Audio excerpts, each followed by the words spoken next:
जिस तरीके से देश में भारतीय जनता पार्टी ने जनगणना जातीय जनगणना को निर्देश दिया है, कैसे देखते हैं? और अब इस समय होड़ लगी हुई है श्रेय लेने की, क्या कहेंगे? ऐसा है, जातीय जनगणना देश के लिए बहुत जरूरी थी, और ख़ास तौर से वो लोग जो देश में वंचित हैं, गरीब हैं, जिनको आज़ादी के 75 साल से ज़्यादा हो गया। अभी संविधान का स्वर्णिम अवसर पर लोकसभा में समारोह मनाया गया, तो लेकिन आज देश में तमाम ऐसे लोग वंचित हैं जिनको उनका अभी हक नहीं मिला है।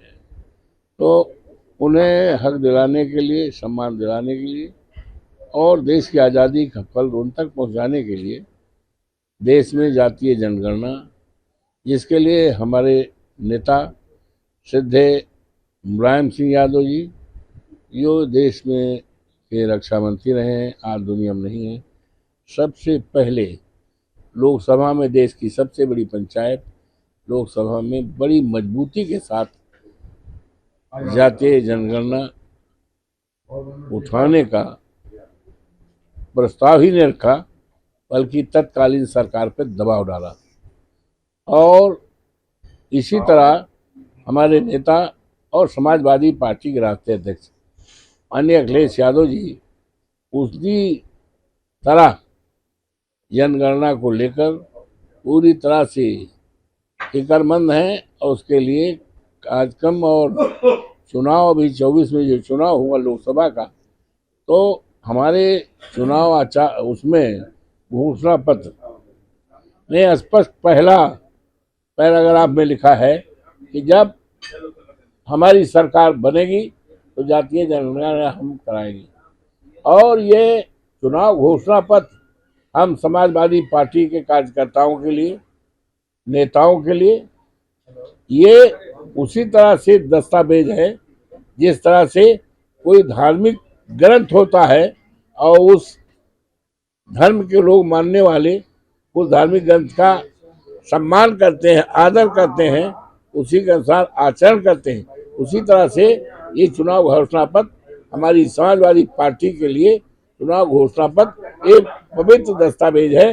जब जब भी मौका मिला है, सरकारें बनी है, चाहे 3 बार माननीय मुलायम सिंह यादव के नेतृत्व में उत्तर प्रदेश में सरकार बनी रही हो, चाहे माननीय अखिलेश यादव जी के नेतृत्व में सरकार 12 से 17 तक बनी रही हो, इन सरकारों में जो बात चुनाव में कहा गया था, उस चुनाव के घोषणा पत्र को अक्षरशः लागू किया गया। तो ये तो समाजवादी पार्टी के दबाव से भारतीय जनता पार्टी ने ये जातीय जनगणना कराने का निर्णय लिया है, लेकिन देखना है इस निर्णय का व्यवहारिक स्वरूप कब आता है, प्रैक्टिकल शेप क्या होता है, क्योंकि तमाम ऐसे कैबिनेट के इनके फैसले हैं, जैसे महिलाओं का आरक्षण आज तक नहीं लागू हुआ। तो जातीय जनगणना के लिए समाजवादी पार्टी पूरी तरह से संकल्पित है, संकल्प किया है, हर हालत में लागू कराएगी। अगर बीजेपी की सरकार नहीं लागू करा पाएगी इन्हीं कारण से, वैसे हमें उम्मीद है, 100% उम्मीद है कि लागू कराएंगे। अगर लागू कराने में चूक कर गए, विलम्ब कर गए, तो हमारी सरकार आएगी, इंडिया गठबंधन की सरकार आएगी, इंडिया गठबंधन की सरकार आएगी, और 27 में हमारी प्रदेश की सरकार आएगी। हम जातीय जनगणना को कराएंगे। कांग्रेस अध्यक्ष अजय राय ने एक खिलौना विमान उड़ाया है, राफेल उस पर लिखा है और नींबू और मिर्ची टंगी है। उनका कहना है कि सरकार डींग मार रही है, ये करेंगे वो करेंगे, लेकिन असल में हो कुछ नहीं रहा है। दरअसल पहलगाम हमले को लेकर भाई, हम तो पहले कह चुके ना कि पहलगाम का जो हमला है कश्मीर में बड़ा दर्दनाक है, देश के लोगों के दिल को पूरी तरह हिला दिया। 26 लोग हमारे आज दुनिया में नहीं हैं। ये हमारे देश का सौभाग्य है कि जब भी कोई बाह्य हमला होता है, देश पे संकट होता है, देश के सभी सम्मानित लोग एक राय एक मन होकर, एक झंडे के तले खड़े होकर समर्थन करते हैं। आज वही हालत है।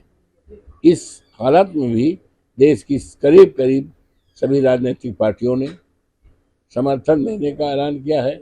हमारे नेता माननीय अखिलेश जी ने, जो हमारे राष्ट्रीय अध्यक्ष हैं, तो उन्होंने भी साफ कह दिया है, सरकार देश हित में, राष्ट्र हित में, देश की एकता और अखंडता को अक्षुण्ण रखने के हित में जो भी कदम उठाए, उस कदम के साथ समाजवादी पार्टी है।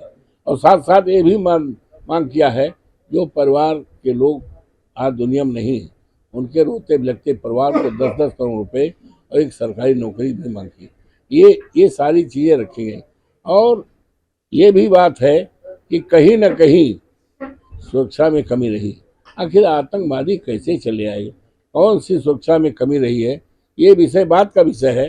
ये आज ये विषय नहीं है, ये बात का विषय है। और केंद्र सरकार की ये महत्वपूर्ण जिम्मेदारी है, इस बात को मजबूती से देखें कि सुरक्षा में कहाँ कमी रही, आतंकवादी कैसे आ गए, ये बात का विषय है। सबसे पहला विषय आज जो है, जो ज्वलंत मुद्दा है कि जिन लोगों ने हमला किया है, उनके खिलाफ बिना किसी विलंब के सरकार को कदम उठाना चाहिए, उनको खत्म करने के लिए और देश की रक्षा के लिए।